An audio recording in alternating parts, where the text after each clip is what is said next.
کور کې د معدې درد درملنه وکړئ. سلام دوستانو، هیله ده چې بشپړ صحت ولرئ. نننۍ موضوع مو د معدې درد دی. ډېر خلک په ژوند کې په یو نه یو ډول د معدې له ناروغۍ یا په تکلیف سره مخامخ کیږي.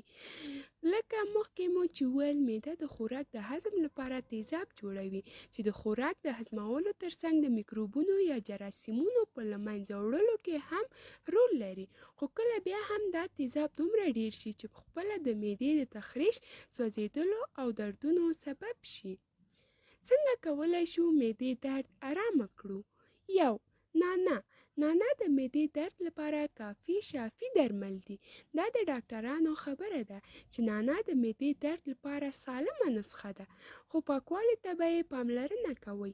د نعناع اوبه او غوړي د معدې د سوزش او درد کموالي لپاره ډیره ګټه لري. 2. ژوره ساه واخلئ. که چیرته مو معده درد کوي او تر هغې چې ډاکټر ته ځان رسوئ، نو ژوره ساه واخلئ.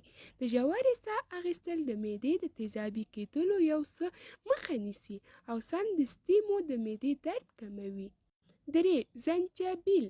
سهار لخوا له طبیعي زنجفیلونو څخه استفاده په دې ډول چې په چای کې ور واچوئ کولی شي د معدې درد او تیزاب مو راکم کړي.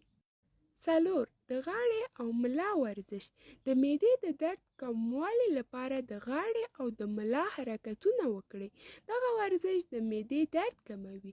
دا ورزش په دې ډول کیږي چې سر مو لکه د کوبرا مار پورته ونیسئ او ملا مو اوږده وغځوئ. هڅه وکړئ څو ځلې دا کار وکړئ او ژوره ساه واخلئ. 5. کیله یا پوډر خوړل کولی شي ستاسو د معدې درد ان 75% راکمه کړي.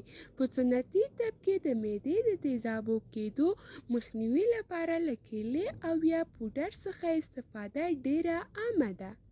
صافې اوبه. د خوراکي څیړونکي د ښه جذب او هضم لپاره بدن صافې اوبو ته هم ډیر ضرورت لري او د اوبو د کمښت له وجې د هضم پروسه سخته او کم تاثیره کیږي. ورسره د نس د خرابېدو ډیر امکان هم شته.